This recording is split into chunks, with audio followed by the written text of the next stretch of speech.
ફરાળી ચેવડો એટલે આપણને તરત વિચાર આવે કે બટેકાનો કે પછી રાજગરાનો, પણ આજે આપણે એકદમ મીઠાશવાળો શક્કરિયાનો ફરાળી ચેવડો બનાવશું.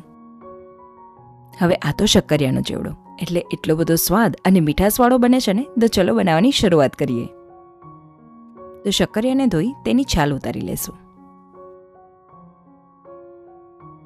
આ ફરાળી શક્કરિયાનો ચેવડો તો કચ્છ બાજુ તો એકદમ ફેમસ, વળી એ બાજુ તો તેને ગાજરના ચેવડા તરીકે ઓળખાય. બસ શક્કરિયાની છાલ ઉતારાઈ જાય ને એટલે તરત જ તેને પાણીમાં એડ કરી દેવા, જેથી કરી તે કાળા ના પડે. વ્રત ઉપવાસમાં આ રીતે શક્કરિયાનો ચેવડો એકવાર તો જરૂરથી ટ્રાય કરજો, વળી આ તો ઇન્સ્ટન્ટ એવો બને છે.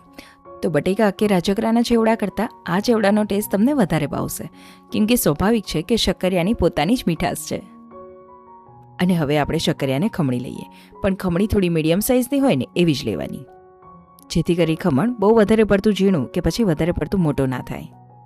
જેવા શક્કરિયા ખમણાય ને એટલે તરત જ એ ખમણને આપણે પાણીમાં એડ કરી દઈશું, જેથી કરી તે કાળું ના પડે અને સ્ટાર્ચનો ભાગ પણ ઓછો થાય.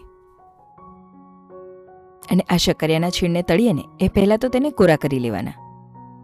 તો રૂમાલ પાથરી છીણને છૂટો છૂટો સ્પ્રેડ કરી દીધો. અને આ છીણને આપણે કંઈ વધારે પડતો કોરો નથી થવા દેવાનો, ખાલી 5-7 મિનિટ પૂરતો જ સુકાવા દેવાનો.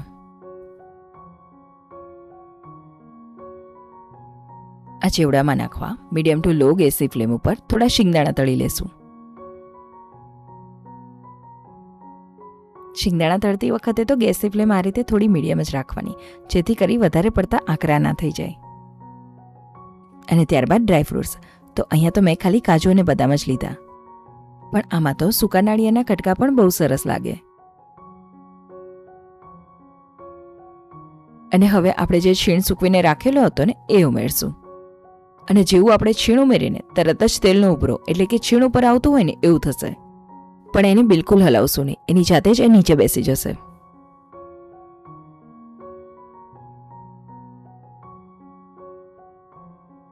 તો બસ આ રીતની મીડિયમ ગેસની ફ્લેમ ઉપર એને હલાવતા જઈને તળી લેશું. અને આ છીણને તળાતા 2 થી 3 મિનિટ જેવું તો થશે. અને આ રીતે એકદમ આછું ગુલાબી જેવું થાય ને એટલે તરત જ તેને કાઢી લેશું. અને આ છીણમાં જ આપણે જે તળીને રાખેલા શિંગદાણા અને ડ્રાયફ્રૂટ્સ ઉમેરી દઈશું.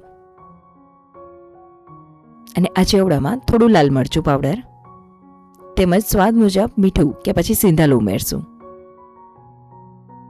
અહીંયા તો મસાલામાં લાલ મરચું અને મીઠું જ ઉમેર્યા, પણ જો તમને થોડો ચટપટો ટેસ્ટ ભાવતો હોય ને તો આમચૂર પાવડર પણ ઉમેરવો. અને વળી આ તો એકદમ મીઠાશવાળા શક્કરિયાનો ચેવડો, તો એટલે મેં આમાં ગળપણ નથી ઉમેર્યું. તો એકદમ ફટાફટ બની જાય તેવો આ શક્કરિયાનો ચેવડો તમે જરૂરથી ટ્રાય કરજો.